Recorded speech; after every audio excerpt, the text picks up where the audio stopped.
الرحمن الرحيم. الحمد لله نحمده ونستعينه ونستغفره ونعوذ بالله من شرور أنفسنا ومن سيئات أعمالنا. من يهدي الله فلا مضل له ومن يضلل فلا هادي له. وأشهد أن لا إله إلا الله وحده لا شريك له وأشهد أن محمدا عبده ورسوله.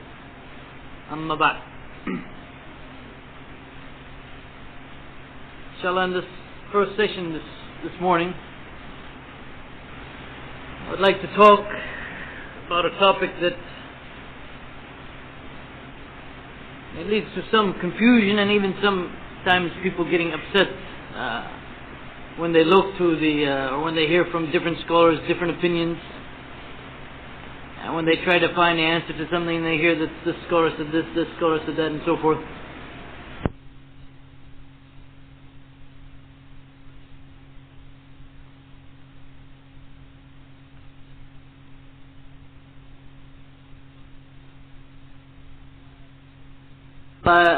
What we want to do is to discuss some of the reasons why scholars have these different opinions, and hopefully, inshallah, if I remember to get to it, the important aspect is how do we approach these different opinions, and what should be our attitude towards this aspect of the deen.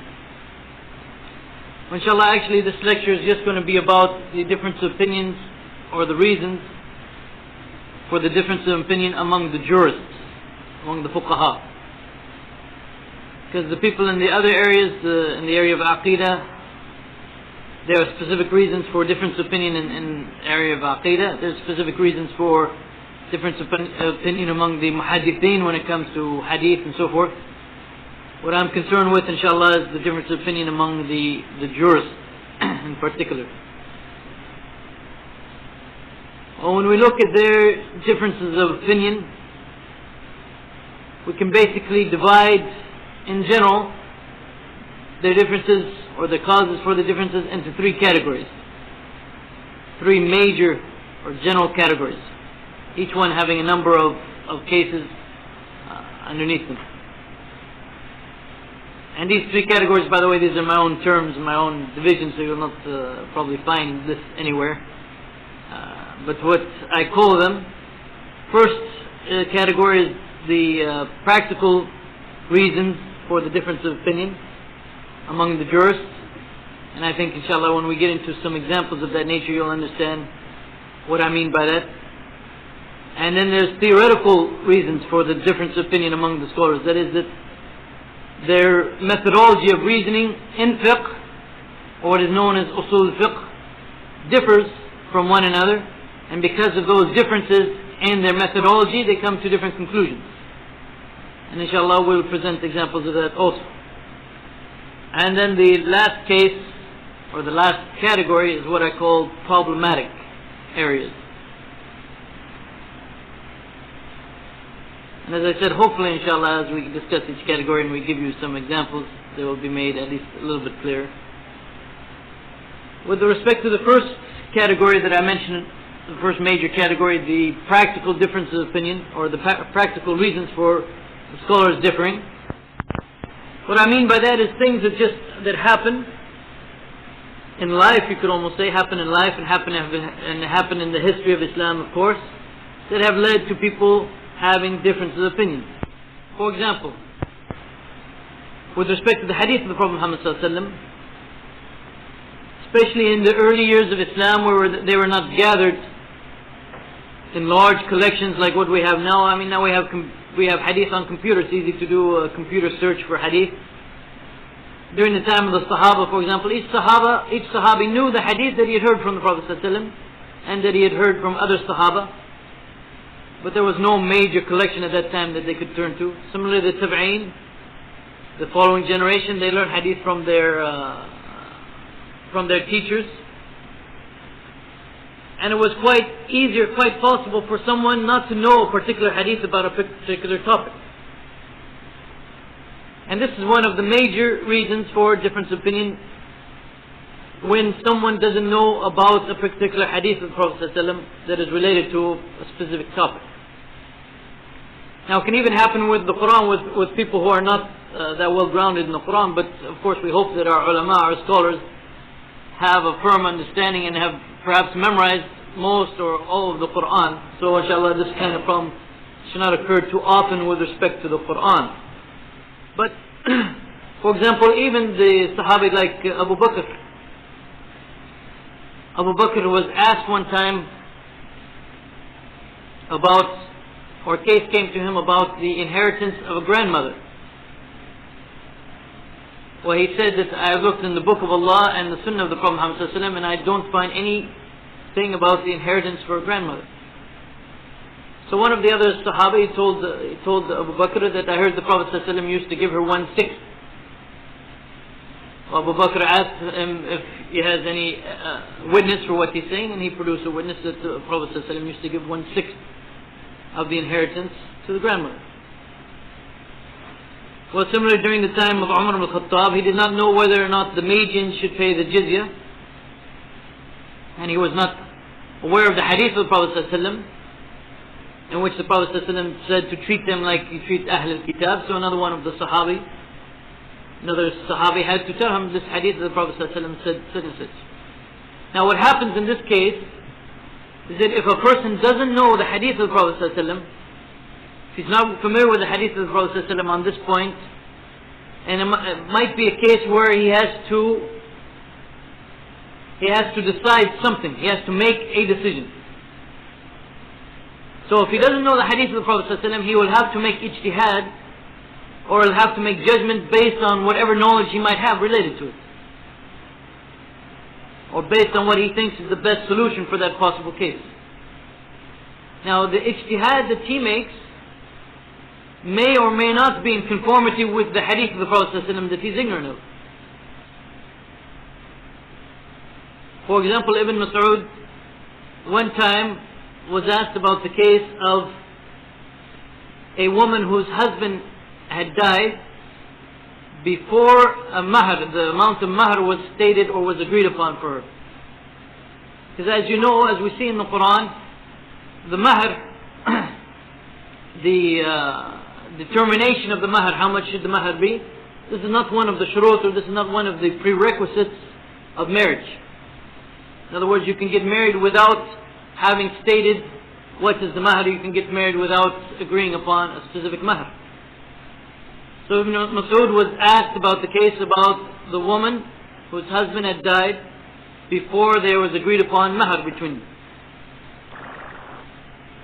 So Ibn Mas'ud gave a fatwa, and based on his knowledge, based on what he had available to him at that time, he gave a fatwa that she should receive and what is given in mahr to women who are similar to her. And for example, like her sisters or people who are from the same area, the same social situation and so forth. That was his ijtihad. Well, someone came to Ibn Mas'ud after he made that ijtihad and told him that the Prophet ﷺ had decided, had given a judgment similar to what Ibn Mas'ud had stated. Well, Ibn Mas'ud said this was the most pleased he had been after he embraced Islam, that he gave a fatwa, that he made ijtihad which was in conformity with what the Prophet ﷺ had stated. Now he did not know the hadith of the Prophet ﷺ. Had he known the hadith of the Prophet ﷺ, obviously he would have decided or given the fatwa based on that hadith of the Prophet ﷺ. But he did not know the hadith, so therefore he had to make a ruling based on the knowledge that he had in front of him. He looked at the Qur'an, Sunnah and other evidences and tried to put everything together and come to the best conclusion. Alhamdulillah, in this case his conclusion was in accord with the hadith of the Prophet ﷺ. But it could easily be the case that the fatwa or the ruling or the conclusion that he came to may have not been in agreement with the hadith of the Prophet ﷺ. For example, Abu Huraira used to believe that if someone is at the time of Fajr, during Ramadan, if someone is at the time of Fajr and he is in need of making ghusl, and the time of Fajr has already begun, then that person is not to fast that day. And in other words, that it is obligatory to make ghusl before the beginning of the time of Fajr, if you are in a case of sexual defilement during the day of Ramadan. And this was his opinion based on the knowledge that he has and based on what was narrated, or what was a fatwa, basically you can say, by another one of the Sahaba. Well, when some people heard that, they went to the wives of the Prophet Muhammad ﷺ and asked them about the same question. And they said that we used to be in that state with the Prophet Muhammad ﷺ, and we used to fast that day. So when this information was taken back and given to Abu Hurairah, obviously now we see the situation where he did not have the knowledge of the hadith. He did not know this aspect of the Prophet ﷺ life.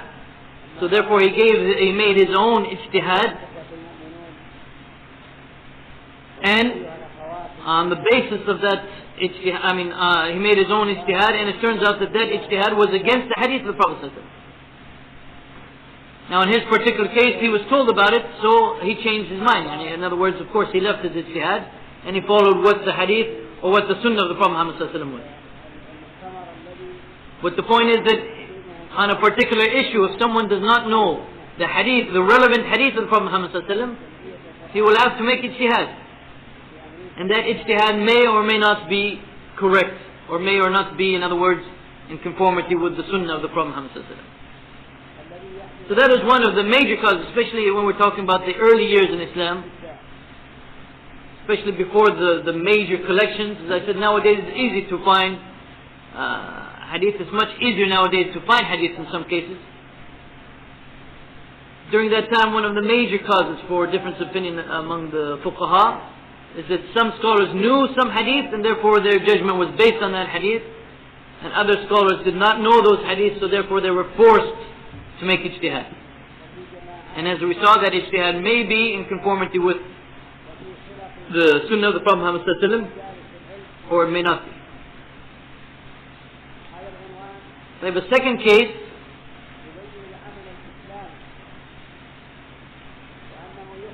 is that there might be some hadith of the Prophet ﷺ that has reached one scholar in such a way that the hadith to him is not acceptable, and yet it may have reached another scholar in such a way that the hadith for him is acceptable. The first scholar will reject the hadith and may make ijtihad based on some other evidences, while the second scholar will accept that hadith. What I mean by that, to give you perhaps make this clearer, is if you take, for example, the case of Imam Malik. This is a hypothetical case. Okay? Imam Malik and Abu Hanifa. Sometimes the hadith, in Iraq, for example, sometimes lots of hadith came to the scholars of Iraq, the scholars of Kufa, for example, and it came through chains or came through ways that were not very strong or not very acceptable. So this hadith will come, for example, to Abu Hanifa, and he'll study how he got this hadith, and he'll say that this hadith is not confirmed. This is not an authentic hadith, and so therefore he will not consider it as evidence. So he will ignore that hadith, and he will make judgments based on any other evidence that he might have available to him. While perhaps that same hadith had reached Imam Malik through an authentic chain, such that Imam Malik knows without any question that this hadith is authentic. So we're talking about here is different chains now. One going to Abu Hanifa, which is a weak chain, and the other one going to Imam Malik, which is an authentic chain. So what does Imam Malik do? He follows this hadith, and he gives judgment according to this hadith. What does Abu Hanifa do? Well, according to Abu Hanifa, this hadith is not authentic, so he does not take it as evidence. And he might follow some other evidence, something that he can derive from the Qur'an or from hadith which are authentic in his mind. So he will give a ruling that goes against this authentic hadith of the Prophet ﷺ. But it's because he didn't know that hadith was authentic. So he'll give a ruling, and Imam Malik will give a different ruling, which is based on that authentic hadith. Well, sometimes even the scholar himself, he will mention that hadith and he will make it clear, or it will be clear to us that he knows the hadith, but to him it's not authentic, so that's why he's not applying it. For example, there's some question about whether or not if a man touches a woman, whether or not it becomes required for him to make wudu. And it's just from touching a woman. You can go to the Qur'an and you can come to that conclusion. Simply based on the Qur'an, it is possible to come to that conclusion that any touch of a woman will require the person to make wudu. Now, for example, Abu Hanifa, in his understanding of the verse of the Qur'an, and also in the light of other hadith, he says no, the verse in the Qur'an is talking about having sexual intercourse with a woman, and simply touching a woman does not invalidate your ablution or wudu. Imam al-Shafi'i, in discussing this point, Imam al-Shafi'i says that any touch of the woman invalidates wudu. And at the same time, he talked about the hadith of Aisha, in which Aisha stated that the Prophet ﷺ sometimes kissed one or some of his wives, and then he would pray without making wudu. So Imam Shafi said that any touch of the woman requires wudu, but then he said that if this hadith is sahih, if this hadith is authentic, then this is my madhab. In other words, for him the hadith was not authentic, so he disregarded it. And he said any touch of the woman you have to make ablution. But then he said that but if this hadith is authentic, it is not as far as I know, but if it's authentic, then that's my opinion. In other words, then forget about what I've said and follow what this hadith is stating. So in this particular case, we get a clear example of where the scholar himself is showing that he knows the hadith, but it seems to him not authentic. So he's giving an opinion based on other evidence. While those scholars who know that hadith and know that that hadith is authentic will conclude or will judge according to that hadith. So that's why you have Imam Shafi saying that any touch of the woman invalidates wudu, and you have other scholars like Abu Hanifa saying no, it is only the touch, it is the Qur'an is talking about sexual intercourse, and then you have other scholars saying, for example, that it is the touch with shahwat or with desires. But if you study the case, you'll see why they came to the different opinions, and you'll see that there is some clear evidence in this case, but this particular scholar knew the evidence, but in his eyes it was not confirmed, and that is why he did not act upon that hadith. Now the later scholars of hadith, most of them, they agree that this hadith of Aisha is an authentic hadith. So that means that even if you're following, if you want to now talk about following madhab, following particular madhab, even if you're following Imam Shafi, it means you have to leave his opinion that any touch of the woman invalidates wudu, for what he said is the authentic opinion based on that hadith, if that hadith is correct. Now in these two two particular cases, these two types of causes that I mentioned, I think all of us should agree, or it should be clear to all of us, that what should be done in that case is fairly clear. That if a scholar gives an opinion, makes a ruling, and you see that he makes that ruling without the use of specific hadith which are authentic, then it could be the case that he didn't know those hadith, or they did not reach him in such a way that that were authentic in his eyes.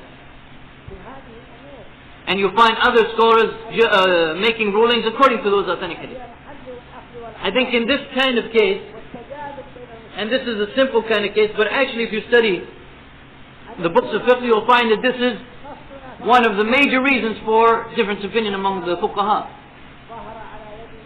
Now we should not try to take the approach that, oh, my imam must have heard that hadith and he didn't accept it for this reason, or he has some other reason, or let's try to reinterpret the hadith. This kind of approach in matters of this nature, and it should not be done. If the hadith comes to you authentically, and the scholars of hadith say that this hadith is authentic, then you should excuse any imam who might have given a fatwa that went against it, because as for example Ibn Taymiyyah one time wrote in his book about the difference of opinion among the scholars, none of these scholars that we know of, like Abu Hanifa and Imam Malik and Shafi and Ahmed, for example, none of them ever, as far as we can see, none of them ever intentionally went against the Sunnah of the Prophet Muhammad ﷺ or went against his hadith. And we should also take the same approach. If there's something clear, this is a hadith, and your scholar did not mention it or even look at it, then follow the hadith of the Prophet Muhammad ﷺ. Now, in some cases, it is much more difficult than that. For example, sometimes two scholars will be discussing the same hadith and the same chain, and they'll come to different conclusions about that hadith. That's a much more difficult case for us commoners than the first case. Because here you have to be a scholar of hadith to know which one is correct and which one isn't correct. For example, I'll give you two examples of what I'm talking about. Now, in the previous case, I was talking about two different chains, and each one looks at his own chain and says this one says it's weak, this one says it's authentic. Now we're talking about they're looking, for example, at the same chain, they're looking at the same data, and one of them studies that chain and studies that information and says this hadith is weak. And the other one studies that same information and says this hadith is authentic. So now we have difference of opinion among actually the scholars of hadith, which as I said, that's the outcome, that they have there's specific causes for that. We're not going to discuss that. But you will find cases like that, for example, with respect to Salat al-Tasbih. Salat al-Tasbih, according to many, this is actually one of those kind of a rare case in which you'll find some scholars say the hadith is fabricated, or at least one scholar anyway says the hadith is fabricated. You'll find other scholars, large number of scholars saying the hadith is weak. You'll find other scholars saying the hadith is hasan. And you'll find some scholars raising it all the way to the degree of sahih. Alhamdulillah, there's not too many hadith of this nature, by the way.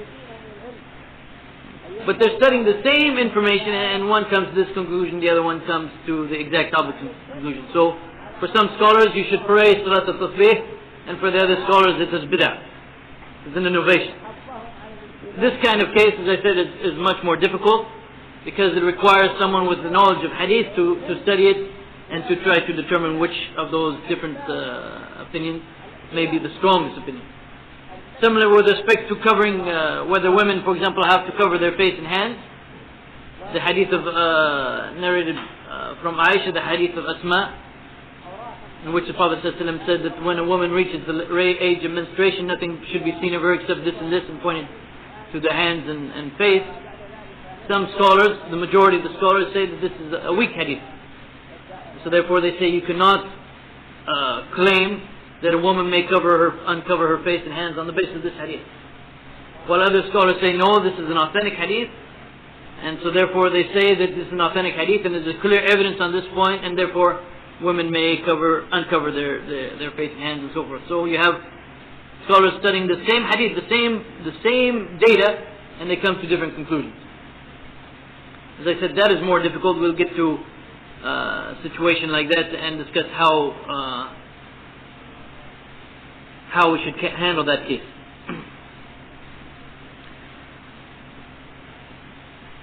Sometimes, and this is also somewhat difficult, sometimes you have a kind of contradiction between two separate evidences.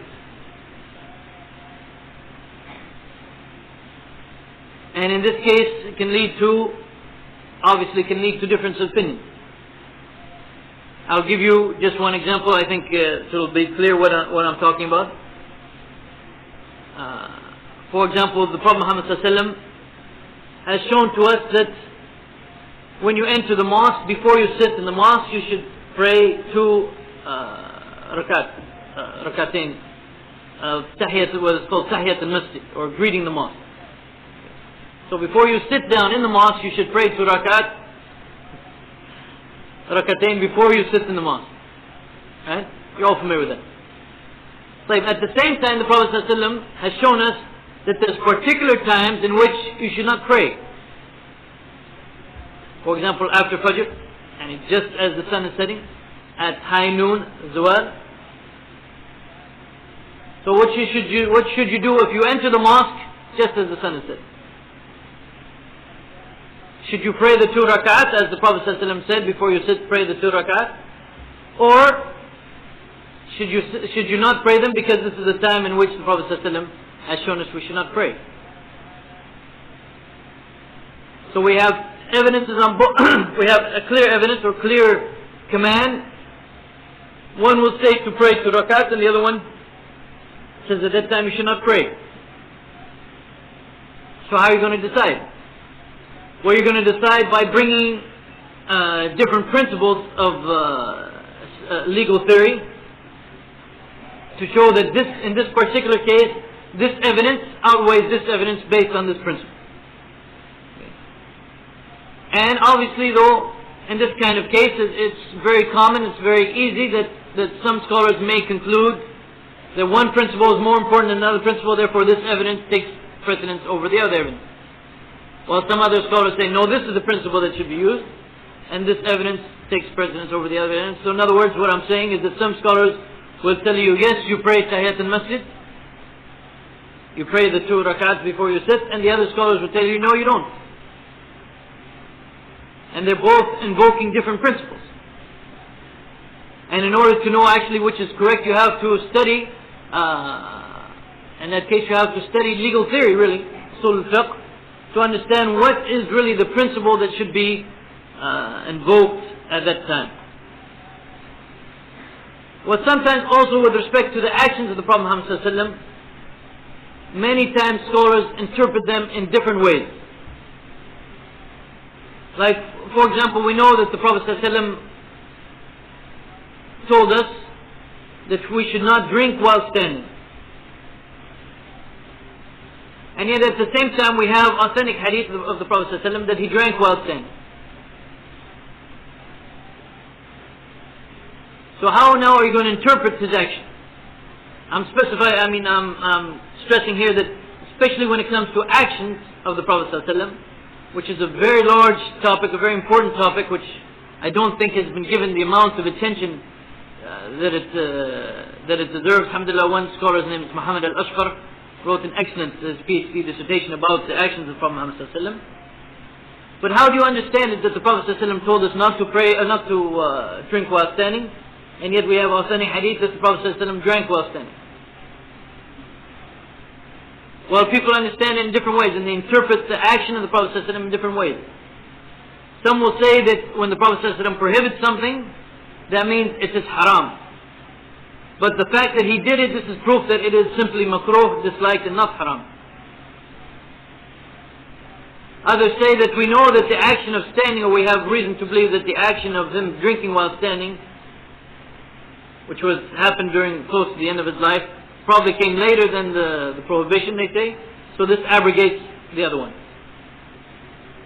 And some say, no, it's the opposite of the case. That al-asl, or originally, there was no prohibition.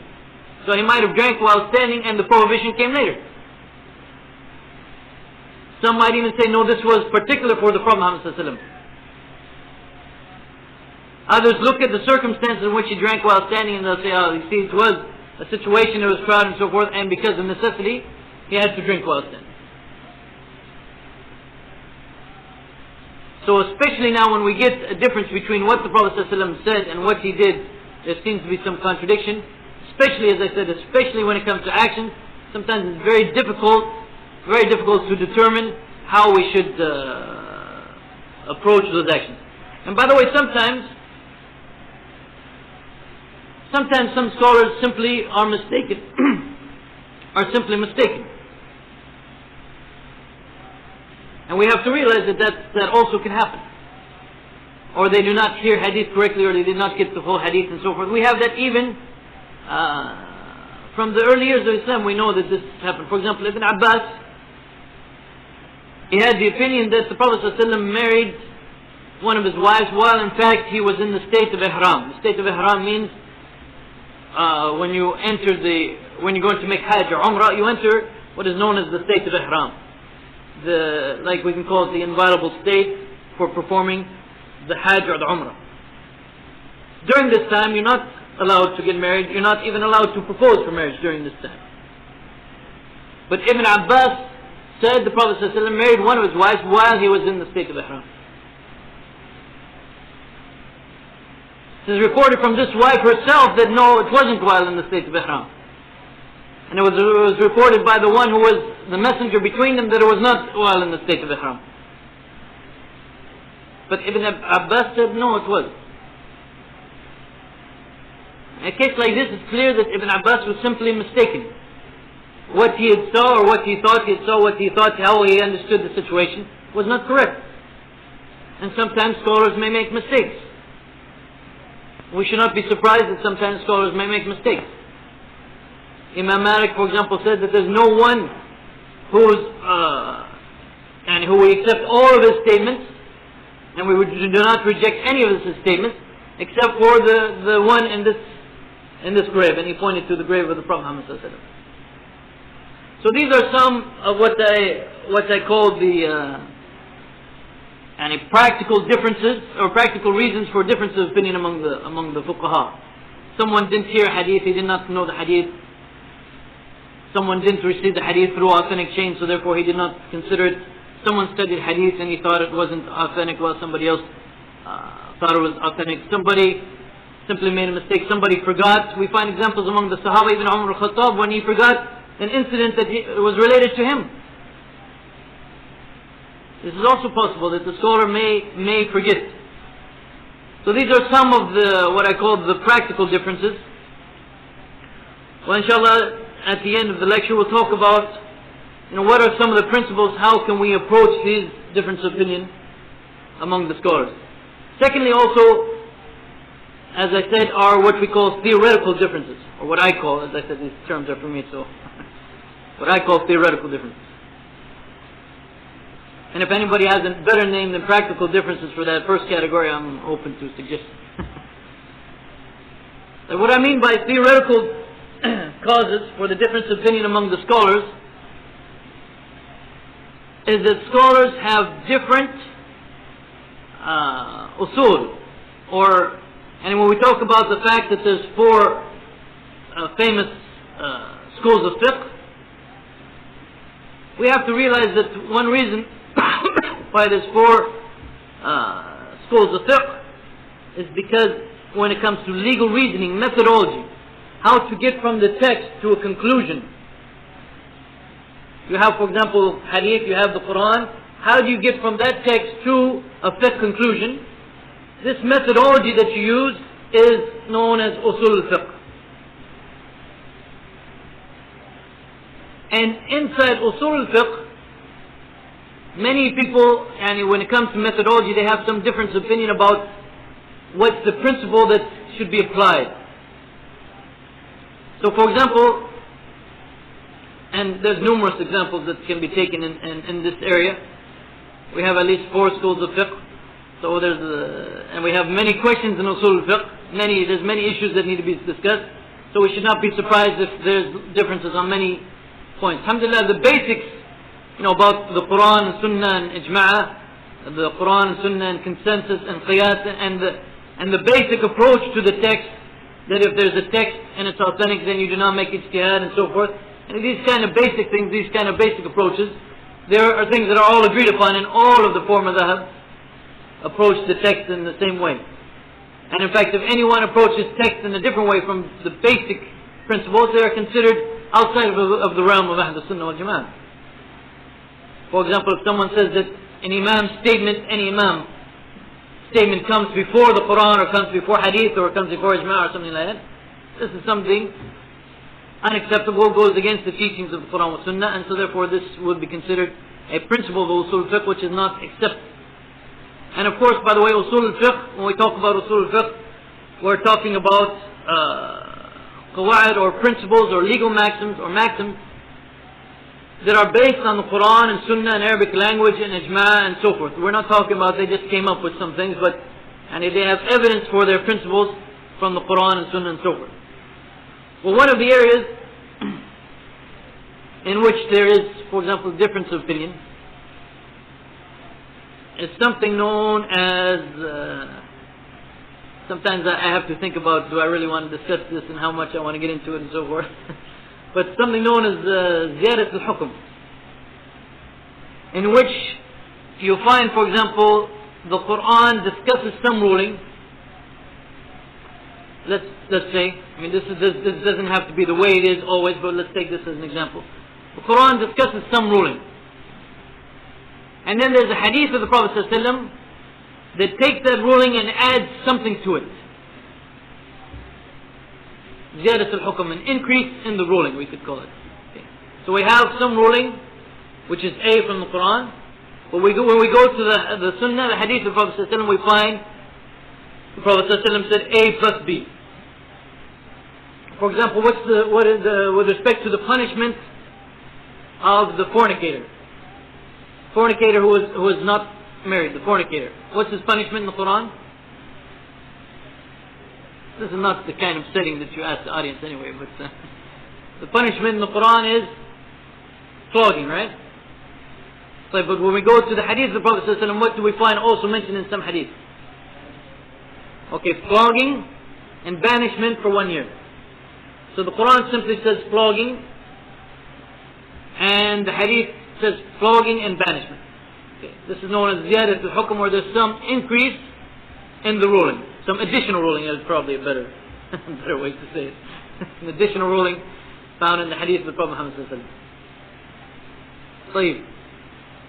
The Hanafis call this a kind of nasakh, or a kind of abrogation. They don't look at it as just there's been something increased or something added to the ruling. They say that this is a new ruling that abrogates what is stated in the Quran. Does that sound important? Does that sound like it would be an important point? Well, it turns out it's an important point. Because, and this is something that is agreed upon by many scholars, that for abrogation, for text A to abrogate text B, then text A has to be of the same strength and weight as text B.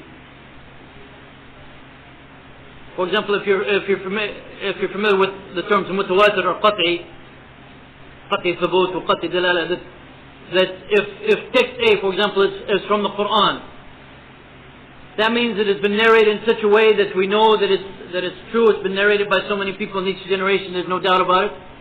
And if it's clear in its implication, this will be considered very strong, right? That it's from the Quran will be considered very strong. For something to abrogate that, especially according to the Hanafis, for something to abrogate that, it must be of equal strength. So if you find a hadith of the Prophet ﷺ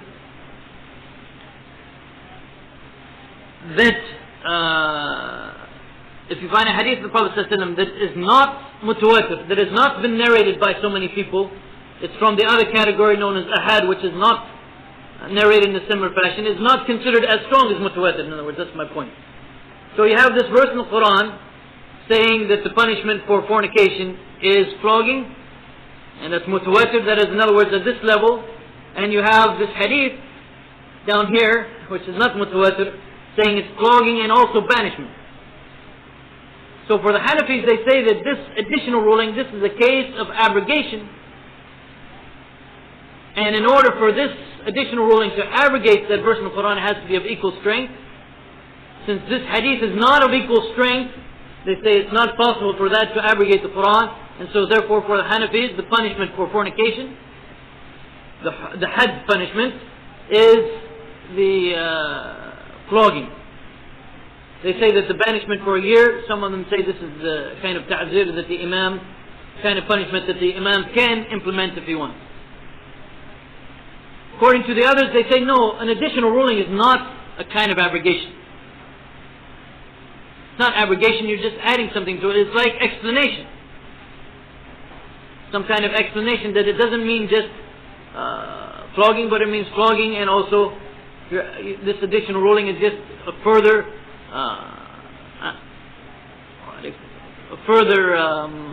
explanation, as was the role of the Prophet ﷺ to explain the Quran, to show us that the punishment is not just flogging, but flogging and banishment. So for them, since it's not a case of abrogation, it does not have to be at the same level. You can have something which is from the Quran and have an additional ruling from the Sunnah. One is mutawatir and the other one isn't, but for them that's fine, because for them they do not look upon it as abrogation. So the other scholars say the punishment is flogging and banishment for 1 year. The point of all that, this is not a course on usul fiqh, just trying to get a point from that.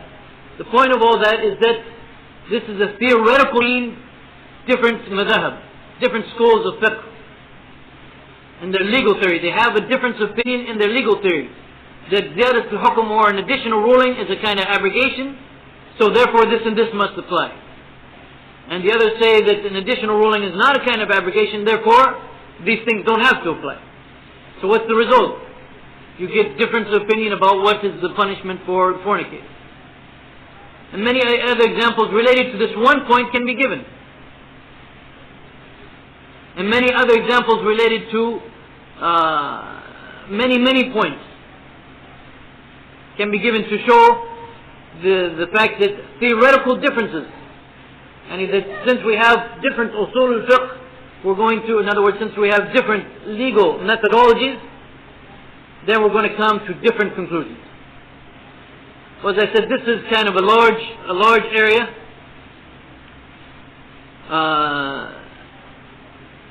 And as I told you, sometimes I don't know how much I want to really get into it for a lecture of this nature.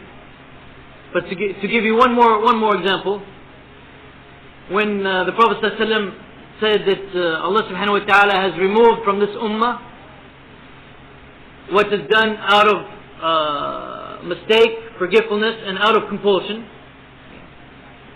The literal meaning of this hadith is that Allah has removed this from the ummah. But we know that that's not what the Prophet ﷺ meant, because we know that these things exist in the ummah. Right? People do things by mistake, right? We all do that. Out of forgetfulness, and sometimes out of compulsion. So we know that's not what the Prophet ﷺ meant. This is called an ellipsis in English, that there's something, or the meaning of it is missing. There's something missing, it's understood, but it's not stated explicitly. So now we're going to have to assume what is missing. Make taqdeer, assume what is missing. For the Hanafis again, and unfortunately in many cases you'll find Hanafis this is differing from the other three madhab. So a lot of my examples has to do with Hanafis and the others. I'm not trying to pick on the Hanafis. But and this just happens to be another example where the Hanafis differ with many of the other scholars. Not with all, even from the other scholars, there's some, by the way, that agree with the Hanafis on this point. The Hanafis say that in the case of assuming, you must assume as little as possible. This is the case of necessity, they say, to assume, and they say you should assume as little as possible. While the others believe in something known as umum al-muqtada, that there's a generalness that is accepted concerning what we're going to assume. So, to jump quickly to what the point is here, is that the Hanafis understand this hadith as little as they can. In other words, they try to restrict it as much as possible. And for them, they say that the sin, in other words, in the hereafter, there's no sin upon the one who does something out of forgetfulness, a mistake, or out of compulsion. Okay, so they're saying that the sin is all that this hadith is referring to. The others say no, it's not just the sin, it is the sin and the ruling in this life. So for example, if you're fasting Ramadan, day of Ramadan, okay, and by mistake, not out of forgetfulness, because out of forgetfulness there is an explicit hadith of the Prophet ﷺ. So both sides agree upon that point. But let's say, so say, oh, the sun has set, or you looked at the horizon and it looked like the sun has set, but actually the sun maybe was behind a cloud and you didn't realize it was just behind the cloud, as what happened during the time of Umar bin Khattab. So then the sun reappears. So now you've done something by mistake. You have broken your fast by mistake, right? For the Hanafis, based on this principle of usul al-fiqh, they say that you have not committed a sin, but you have to make that day up later. Because only the sin has been removed, but the worldly ruling still applies. So you broke your fast, you have to make up the day later. The others, who believe in the generality of what can be assumed, they say no. Not only are you not sinful, but also since you did it by mistake, also the ruling has been removed. In other words, you do not even have to make that day up. And this difference of opinion goes back to this concept, what they call umum al-muqtada, where when we make an assumption about what is missing, can we assume as wide as possible, or do we have to restrict it to the minimum that could make that statement or that hadith understandable? So each madhab has their own usul or their own legal methodology, and because of that they will come to difference of opinion. And lastly, we have an area which I call the problematic causes for difference of opinion, where there are questions of fiqh where apparently, and perhaps because of our lack of knowledge, or even sometimes lack of knowledge for some scholars, where there doesn't seem to be any clear evidence about what should be done in that case.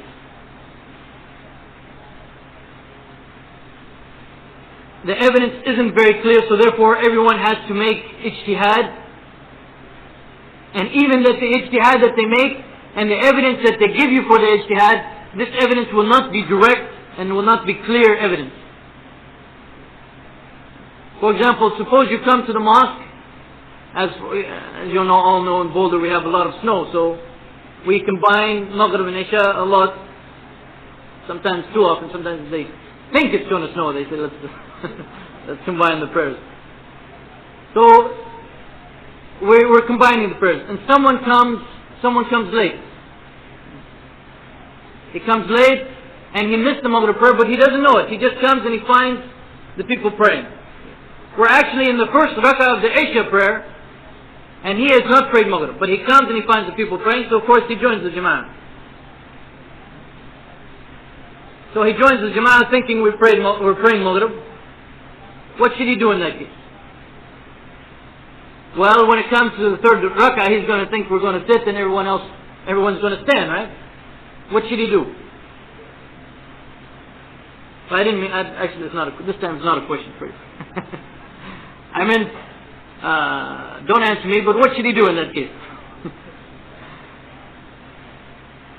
There's about, what I've seen, there's about maybe 12 different opinions. And each one of those opinions is giving you something based on some general principle, but not directly related to that question. So therefore it's very difficult to try to go through and determine that which might be the correct opinion. So you have areas of that nature also. And in fact this is because of our lack of knowledge, as the Prophet ﷺ said that al-halal bayin, that the things that are permissible are clear, and the things that are forbidden are clear, and between them there are matters which are not clear. Okay? And he said very few people know about them. In other words, it is not clear. There's no such thing in itself which is not clear. Okay. Everything is clear. This is halal, this is haram, this is clear. But sometimes there's very few people who have the knowledge to know that this is clearly haram or halal. That's what the hadith is telling us. Not that there's some things that are not clear.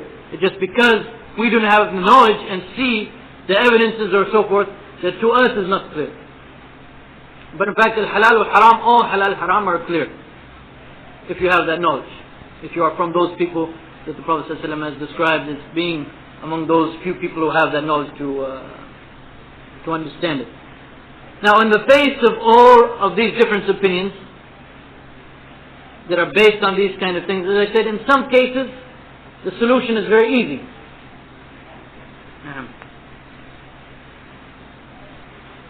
Okay. Just save a little time for questions. I guess 30 seconds should be sufficient. Play. Where was I before I was interrupted by my brother? What should we do? Could you play the tape back for me and see where I was? What was I about to get into? I was just about to get into something, I know that. Okay, in the face of all these different opinions, sometimes as we can see that the reason for the different opinion is fairly clear. And there should be no hardship upon us to follow what is clear from the Qur'an and from the hadith of the Prophet ﷺ. Our goal always should be to follow what we believe and what is shown to us as the truth. And as the hadith I refer to shows us that, of course, depending on our level of knowledge, more and more things will be made very clear to us that this is halal and this is haram. But there are some principles that I'd like to mention that we should do our best to avoid. And that is, number one, we should not do what we like to call in Boulder, shopping for madhab. Remember that expression? And we should not try to shop for madhab. In other words, we should not find some question and just try to go out there and find the opinion that we like best and get different opinions just to find, hoping that we'll find an opinion that is pleasing to us. And by the way, there's no such principle, and you'll hear this a lot, but it is not correct. There's no such principle as following the easiest opinion. You hear this a lot, even by people, who should know better. They say, well, there's a different opinion, and when there's a different opinion, we have the right to follow the easiest opinion. Yeah, I've seen this in books, and I've heard it. Believe me, I know some of you are looking like, who would say such a thing? No. The principle from the hadith of the Prophet ﷺ, as Aisha explained, that whenever the Prophet ﷺ had a choice between two matters, he would choose the easiest one. But if one of them was haram, then he would say, but anything which is haram, he would stay far away from. So the principle first is to determine what is halal and what is haram. Then when you determine what is permissible and what isn't permissible, then among those things which are permissible, you do the easiest one. Or you're free to do the easiest one. And the sunnah of the Prophet ﷺ, among those permissible things, you do the easiest one. Well, similarly also, another approach that we should not take is to try to be too muta'asib or too firmly sticking to our opinion. Because this is one of the areas in which there's a room for difference of opinion. In other words, this is an area in which difference of opinion is permissible. As long as proper methodology has been used, as long as there's evidence for that opinion, then the opinion, even if you feel it is wrong, if you feel that opinion is wrong, then you should advise the person. You should show him your proof that that opinion is wrong. But this kind of area should never be allowed to enter in our hearts and cause differences among us. If someone is following a different fiqh opinion based on some evidence, and you have no reason to believe that he is doing it out of lack of sincerity. So you find a brother who seems to be sincere, and of course only Allah subhanahu wa ta'ala knows what is in the inside, but you find a brother who seems to be sincere, who is following an opinion that's based on some evidence. Even if you disagree with that opinion and you want to show him that opinion is wrong, at the same time, never should this be a source of any kind of division among Muslims. Because as we find among the Sahaba, they had lots of different opinions. But at the same time, as we know from the Qur'an, Allah subhanahu wa ta'ala has brought their hearts together. Their hearts were together even though they had different opinion in matters of fiqh. So we should never allow this kind of area to be a cause or a source of division among us. Now, if people are rejecting authentic evidences and they're following a way in their application of fiqh or following opinions that clearly go against the Qur'an and Sunnah and so forth, and which go against the ijma' and so forth, this is a different case. This is a different case. That kind of case, that is a clear munkar that we have to oppose. Well, finally, I would just, as I said, the brother asked to leave some time for questions. And always we should have in our heart the intention and the desire to follow what is the truth. Not follow what our madhab says, if we happen to belong to a madhab. Not follow what our community says, not follow what our culture says or what our grandparents say and so forth. But we should always have the intention to follow what is the truth. And we should always be seeking the truth. And Allah subhanahu wa ta'ala has ordered us in the Qur'an to obey Allah and His Messenger. And obedience to anything else is conditional upon the fact that that thing is in accord with the Qur'an wa Sunnah. So always, inshallah, in every matter of fiqh or whatever, we should always have the intention to follow the truth. Make dua to Allah subhanahu wa ta'ala to give us the knowledge to see what is the truth. And inshallah, when we have that sincere intention and we ask Allah subhanahu wa ta'ala to guide us and we do our best to get the knowledge that is needed, inshallah Allah subhanahu wa ta'ala will guide us to what is correct. And inshallah Allah subhanahu wa ta'ala will forgive us for any mistakes that we would make. Well, inshallah, at this time, I guess then I will open the floor for any question or comments from the floor.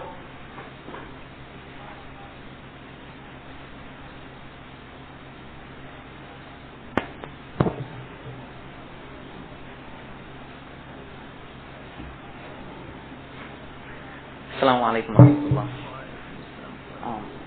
Let's see. I have two questions.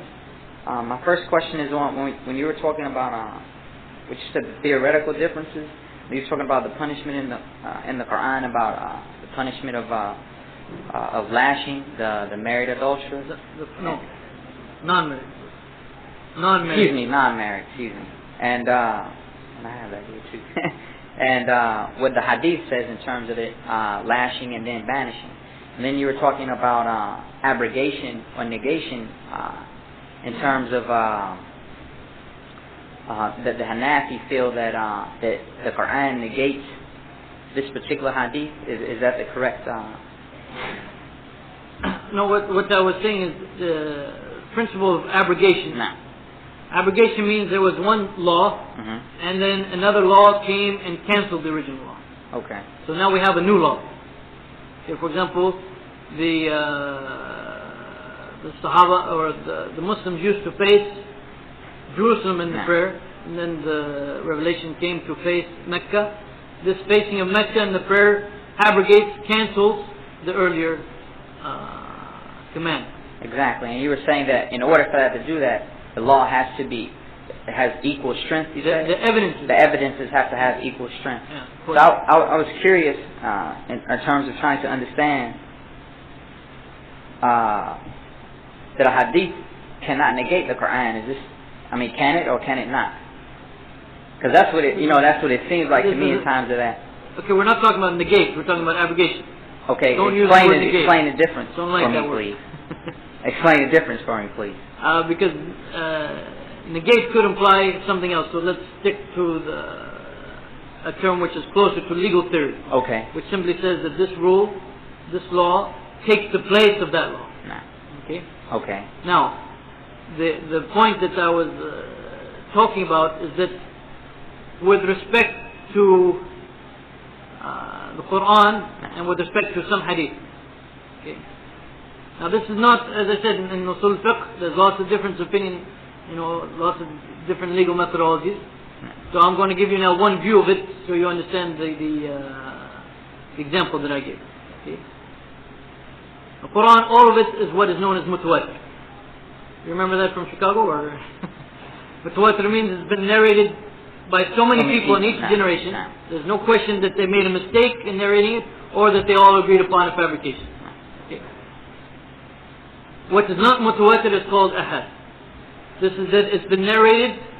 It may have come down to us through authentic chains, but it is not considered as strong as mutawatir. Okay.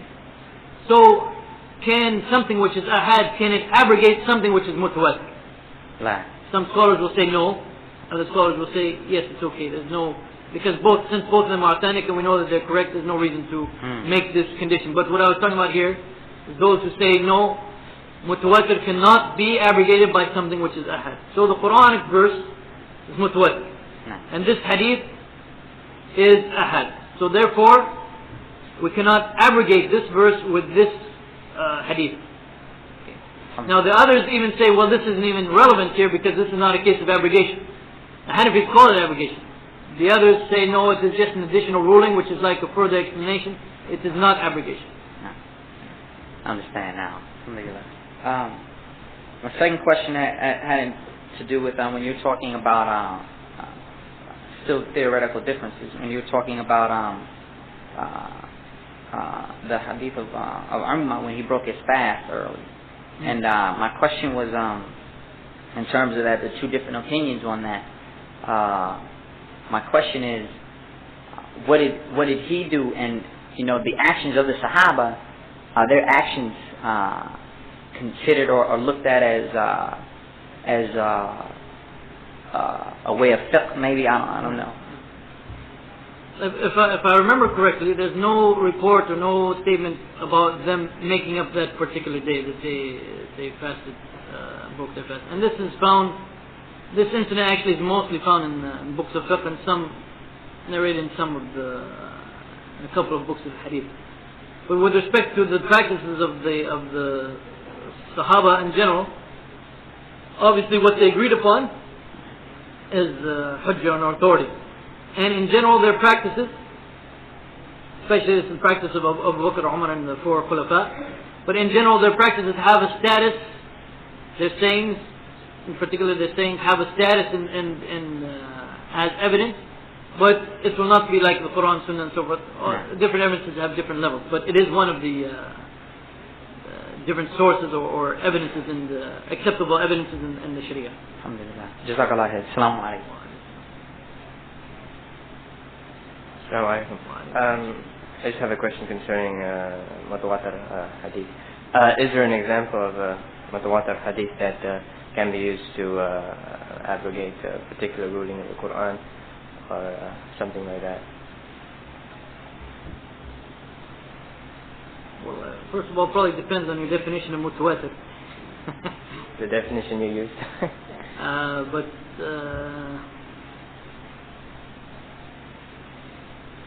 nothing comes to my mind right now, but I'll keep it in my mind.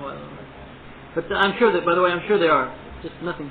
There's actually another question, even separate from that, about whether or not the Sunnah may abrogate the Qur'an.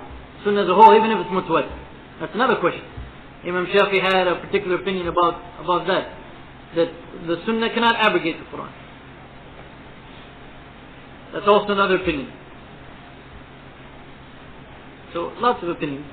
We're talking about differences of opinion, so why don't I throw out about the madhab, is it not better not to have any madhab at all and just follow the Quran and Sunnah? And when we talk about madhab, we're not just talking about fiqh, but more importantly we're talking about usul fiqh. We're talking about methodology. How do we understand the Quran and Sunnah? Can't you have a separate methodology? I say. Yani as I said, usul fiqh is based on evidence from Quran and Sunnah, Arabic language and so forth. Okay.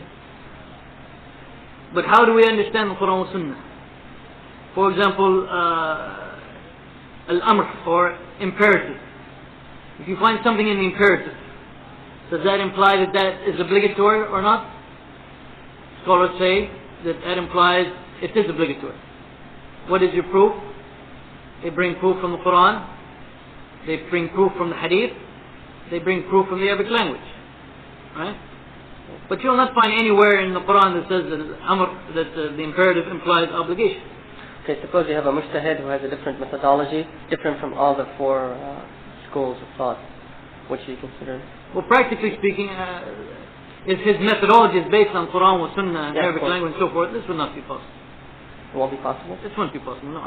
These schools, for the most part, their methodology has, as I said, has proof from the Quran, Sunnah, the practices of the Sahaba, the practices of the Prophet ﷺ himself.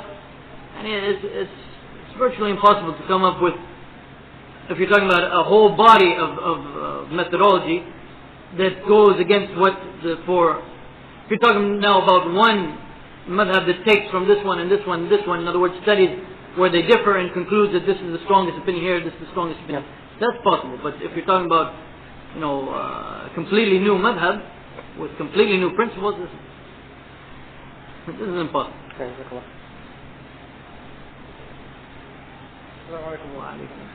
We are forgetting a very, very important issue here. That Muslims have to establish the Islamic Khilafah. Islamic Khilafah is not something like luxury. Always when there is a difference of opinion between the Sahaba, the Khalifa comes up and he makes a decision and everybody follows it. You cannot, for example, apply, zakah in the Ummah if you don't have Khalifa to collect zakah. Many ahkam of Shara, you cannot apply them if you don't have Khalifa to apply those ahkam of Shara. So now the Ummah is basically establishing the Khilafah by breaking this imperative, by breaking Khilafah. The Ummah now is like divided. We have difference of opinions. When you have Khalifa, this difference of opinions will not occur. Or at least the Khalifa will have a majma' fiqhi or guardian of fuqaha, and those fuqaha will make up a decision. What that is. All of these, by the way, difference of opinion came from during the time when there was Khilaf. But the Khalifa always... And it's not in the last 100 years that all these different opinions occurred. Now, what will happen though under the case of the one we have, inshallah, the Khilafah, is not that you won't have the difference of opinion. You'll have this many. That's no problem. But you will have a body that will decide that this is the law that applies in our case here. Yeah. So there's a difference between difference in action and difference in opinion. For example, during the time of the Khulafa, all of the Khulafa, you will find cases where there's, let's say, a school of fiqh in Damascus. And that school of fiqh is according to the Shafi'i madhab, and the rulers are basically ruling according to the Hanafi madhab. So that school is teaching their students, look, what the Khulafa are doing is batil, it's wrong, it's incorrect for this and this reason. But in application they are accepting it and they are applying it. So it's not the case that you're not going to have different opinion, but the difference opinion, inshallah, will not and should not affect the difference in practice. That if the Khulafa decide upon something, then the rest should follow. We have, for example, an example of Abdullah ibn Mas'ud, when he heard about Sayyidina Uthman ibn Affan, that he made, I think, he prayed 4 rak'ahs In Mecca. in Mecca. And even though he was convinced of his own opinion, he followed the opinion That's of what I'm saying, because he was Khalifa. that in action you follow it. Yeah. But at the same time he had a different opinion and he kept his own opinion and he taught his own opinion. Ya akhi, one thing I want to say, unfortunately the Shia have something called the Marja' al-A'la. And we Muslims, the Sunni, we don't have this thing, something called the Marja' al-A'la fiqh. Now, the importance of having one alim, somebody that everybody obeys and that everybody goes to for the final decision. This is neither practical nor what the Sharia requires. Rasul Sallallahu Alaihi Wasallam says in the hadith that when Hudayfa asked him, he says, وَإِن لَمْ يَكُنْ لَهُمْ أَمِيرٌ وَلَا جَمَاعَةٌ. Rasul Sallallahu Alaihi Wasallam said, فَاعْتَزِلْ كُلَّ تِلْكَ الْفِرَقَ وَلَوْ أَنْ تَعُضَّ عَلَى جِذْعِ شَجَرَةٍ. That the asl in Islam is to have amir, is to have a leader, and to have jama'ah of mu'mineen. Amir who has to make a decision, but not say that this is one alim and whatever he says goes. No one. That is not from Ahlul Sunnah wal Jama'ah wal Surah. And even during the time of Abu Bakr, Umar and Ali and Uthman, this was not. Now, Umar, for example, kept the Sahaba in Medina. He forbid them to go outside for this issue of difference of opinion. Right, and he used to hate when there is conflicts of opinion between people. He used to hate that. Right, We should not say, for example, you have to distinguish between the two, as I said. The one in which you are united in action. This is where the Khalifa decides this is the law of the land and this is what we're going to follow. Then all the Muslims follow that. But that doesn't mean that they all accept that opinion. There's no way that, or there's never been done, it is not desired, that means that everyone has to leave their opinion that they believe is correct and say no, that opinion is wrong and this is the correct opinion. They have to apply what the Khalifa decides, but they do not have to agree with the Khalifa. Which is the important thing, is to apply what the Khalifa says. No. Yes, but that's different from saying we go to one Imam and whatever he says goes, and that's the truth, and we just forget about any differences or the fact that we don't believe that that's the truth. No. How about We're going to run out of time. We have another session scheduled. If you want to talk to Sheikh Jamāl further about this, I'm sure he's willing to do that privately. But we need to wrap this session up. Brother, go ahead and ask your question when you have a question from the Sheikh. Assalamu alaikum. The question is that in the case that we have different schools of thoughts, Hanfi, Shafi, and so on and so forth, as far as a Muslim, do we entirely follow one school of thought, or can we follow all the school of thought, which, like you said, we can't pick and choose? And if there's one school of thought, do we completely follow that school of thought, or can we follow that and other school of thought and so on and so forth? Probably to answer this question, we should distinguish between what we could call three categories of people. Number one is the scholar. Number two is the student of ilm, the student of knowledge. And number three is the one who basically doesn't concern himself with these matters. The scholar and he should not blindly follow anyone in any matter that he has knowledge about. Okay. The student of ilm, the student of knowledge, has the ability, by definition, he has the ability to distinguish between different opinions, and also he should follow what he feels is the correct opinion based on the knowledge that he has. The one who is not basically concerning himself with these matters, he should, as Allah subhanahu wa ta'ala says in the Qur'an, ask Ahl Dhikr, ask the people of knowledge, turn to the people of knowledge. Right? It doesn't mean that he has to turn to one person of knowledge and follow his madhab and everything. It's not what it means. But he should not act on the basis of his own lack of knowledge, but he should turn to the people of knowledge and ask them for what is correct. Now, the problem comes when he's following something based on supposedly what came from some scholars, and somebody else who has knowledge and whom he trusts comes to him and shows him that the thing that he is doing is wrong. He shows him, this is why you're doing it, this is your madhab that says this and this and this, and this is their evidence, but this is wrong for this and this reason.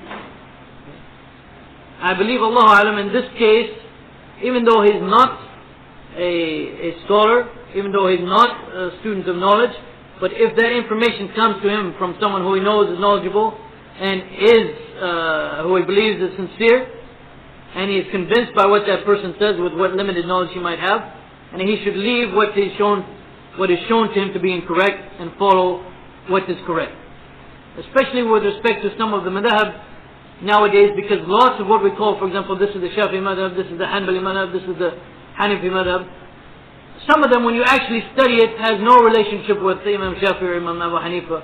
Something that came much later and has no relationship actually to what Abu Hanifa said or Imam Shafi'i. Sometimes it even goes against what Imam Shafi'i said or Abu Hanifa said.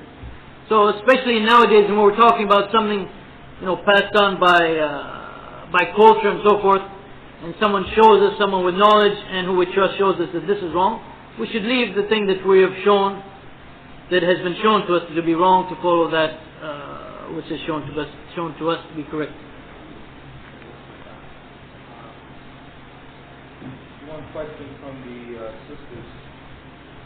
The question is, would you please explain the difference between hadith ahad and hadith mutawatir? And shall I try to give some very clear examples that are confusing with some of the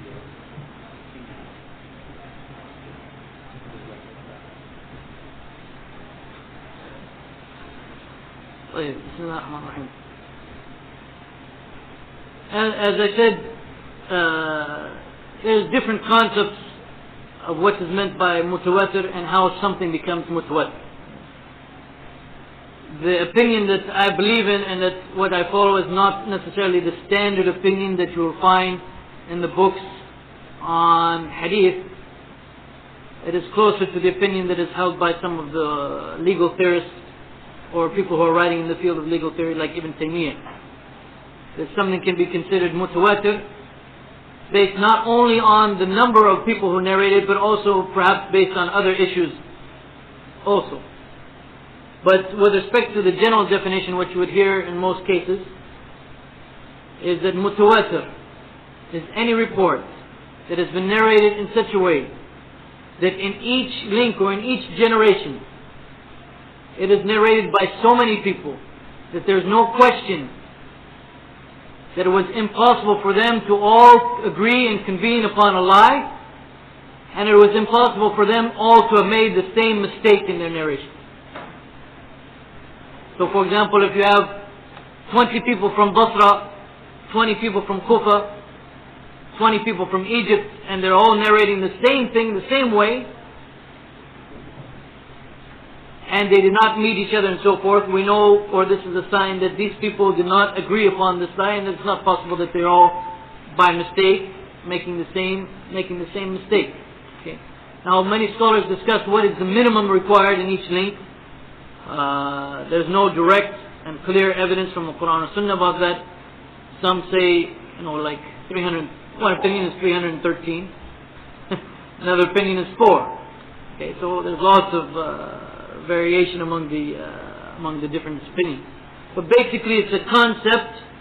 Okay, and it's not that when you really get down to, in English what we'd call the nitty-gritty, when you really get down to it, it's not really that important of a distinction. And it should not actually be that important of a distinction.